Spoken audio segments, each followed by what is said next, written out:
conclude my speech in favor of the budget. Thank you. Dr. T. Sumati.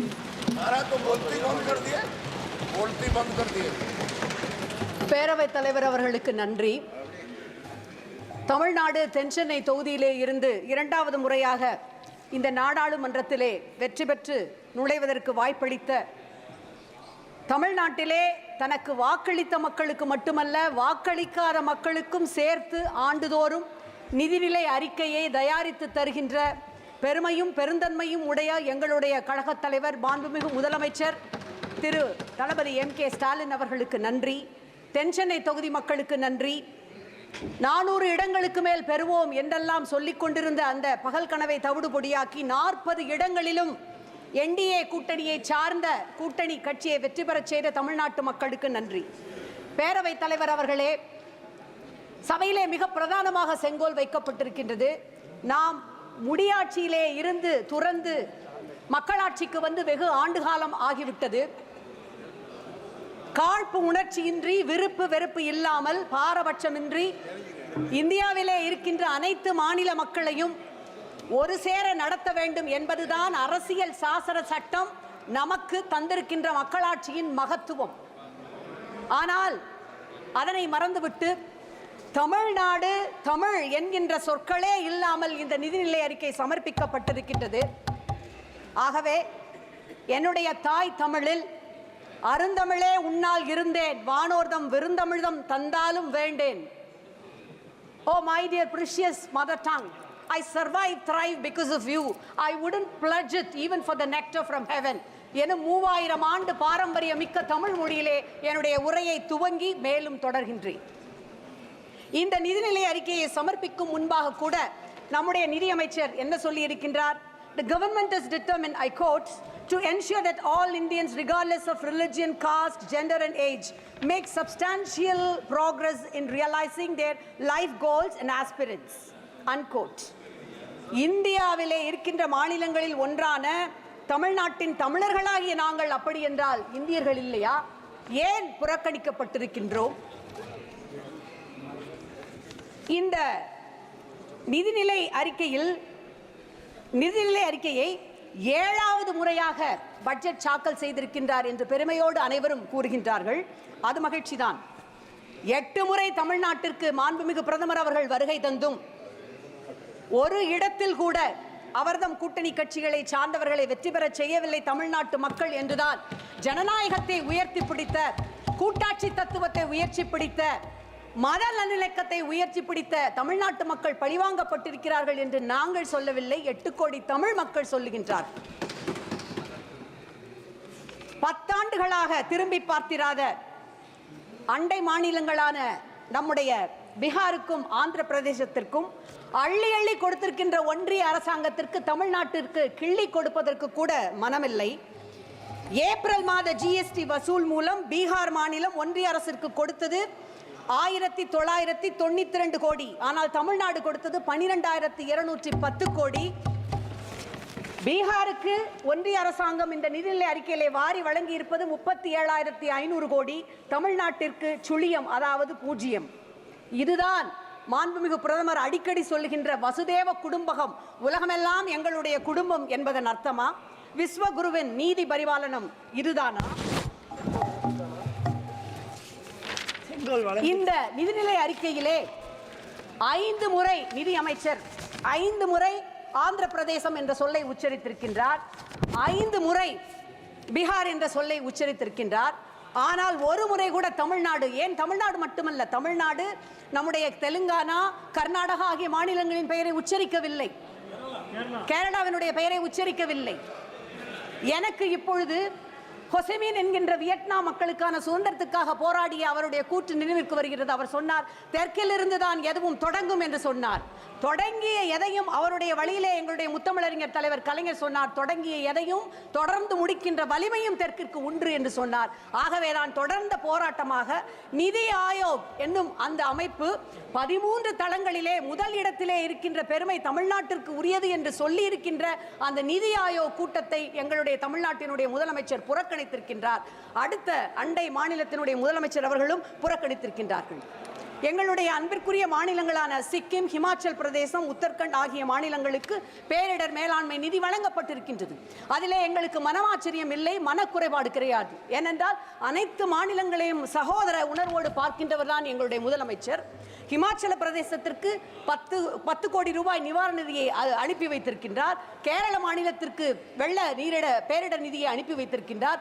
சொல்ல போனார், மணிப்பூரிலே பாதிக்கப்பட்ட நம்முடைய பெண்களுக்கு அவர்கள் தங்கியிருக்கின்ற அந்த முகாமிற்கு நிவாரண நிதியை அனுப்பி வைத்திருக்கின்றார். ஒடிசாவிலே ரயில் விபத்து ஏற்பட்ட பொழுது உடனடியாக முகாம் அமைத்து 24 மணி நேரம் மையம் அமைத்து பேரிடர் அந்த பயணிகளை எடுத்து கொண்டு வருவதற்கான உதவிகளை செய்திருக்கின்றார். இவ்வளவும் நாங்கள் செய்திருக்கின்றோம், யாரையும் குறை சொல்லவில்லை. ஆனால் எங்களுடைய சென்னை வெள்ளத்திலே தத்தளித்த பொழுது, மக்கள் துயரத்திலே உழன்ற பொழுது பல்வேறு முறை வந்த அமைச்சர்கள் இதுகாரும் நாங்கள் 37,000 கோடி கேட்டோம், ஆனால் எங்களுக்கு தந்தது 276 கோடி, அதிலும் சட்டபூர்வமான தொகைதான். இதுதான் பிரதமர் முன்வைக்கின்ற அகண்ட பாரதமா? நம்முடைய நிதியமைச்சர் அவர்கள் தமிழ்நாட்டிலே பிறந்தவர், மகாகவி பாரதியாரை மிக நன்றாக அறிந்தவர். பிரதமர் அவர்களும் பாரதியாரையும் திருவள்ளுவரையும் அடிக்கடி எப்பொழுதும் மேற்கோள் காட்டுவார். பாரதியார் எங்கள் பாரத தேசம் என்று தோள் கட்டுவோம் என்று சொன்னார். அதே பாரதியார் தான் நெல்லையப்பருக்கு எழுதிய கடிதத்திலே சொல்லுகின்றார், தம்பி நான் ஏறு செய்வேனடா, தமிழை காட்டிலும் ஒரு மொழி மிகச் சிறப்பானது என்று சொல்லும் பொழுது எனக்கு வருத்தம் உண்டாகின்றது.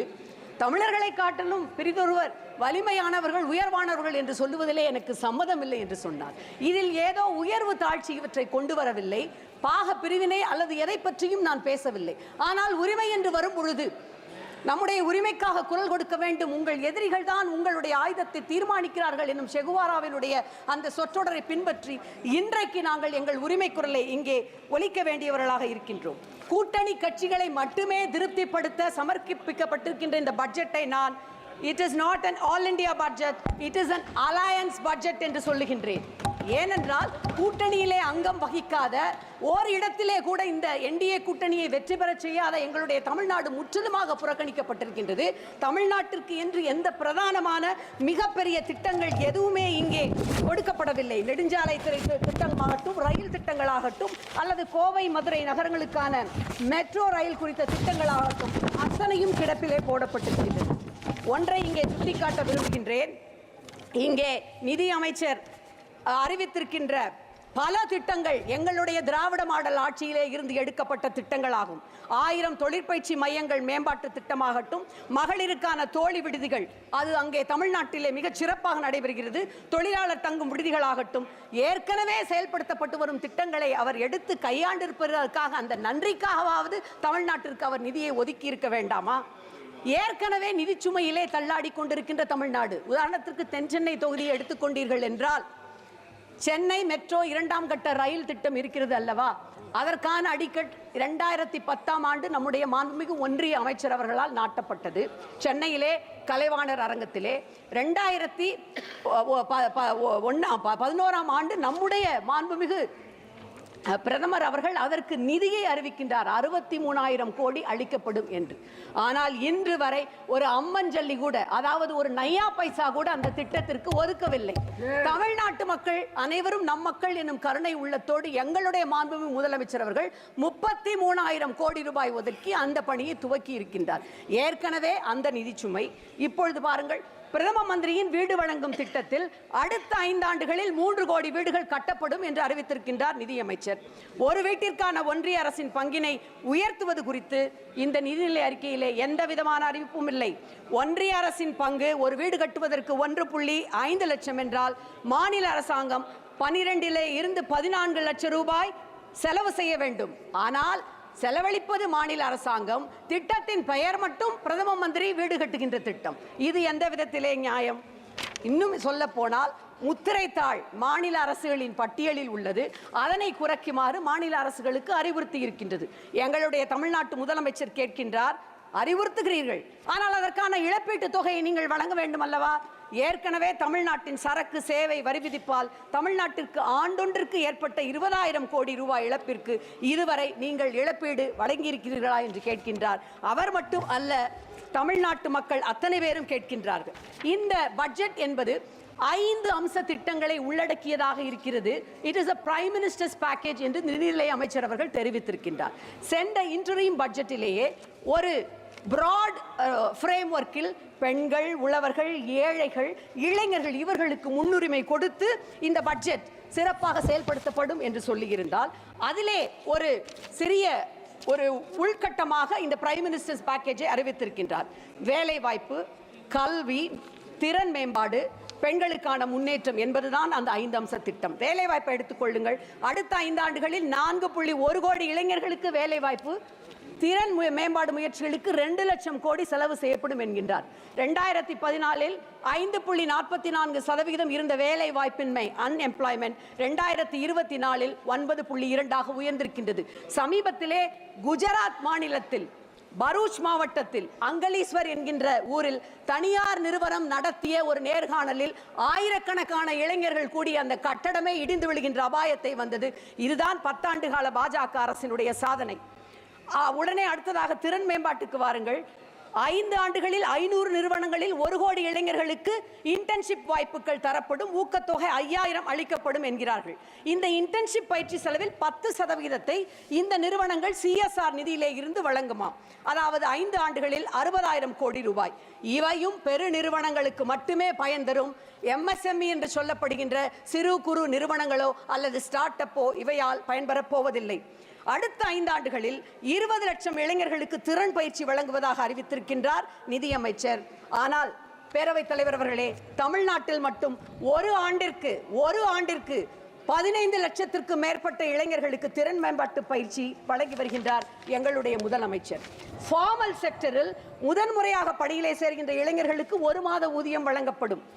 அவர்கள் EPFO என்ரோல் செய்யப்பட்டு அதற்கு பின்பாக குறைந்தபட்சம் 15,000 ரூபாய் அல்லது உயர்ந்தபட்சம் 1 லட்சம் ஊதியம் பெற்றால் மட்டுமே இந்த 1 மாத ஊதியம் அவர்களுக்கு வழங்கப்படும்.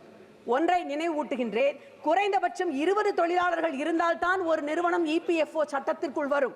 ஆகவே இதுவும் சிறு குறு தொழில்கள் நிறுவனங்களுக்கு பயன் தராது, பெரு முதலாளிகளுக்கு, பெரு நிறுவனங்களுக்கு மட்டுமே பயன்படும். பெண்கள் முன்னேற்றமாம் 3 லட்சம் கோடிகள் அதற்கு ஒதுக்கப்பட்டுள்ளது.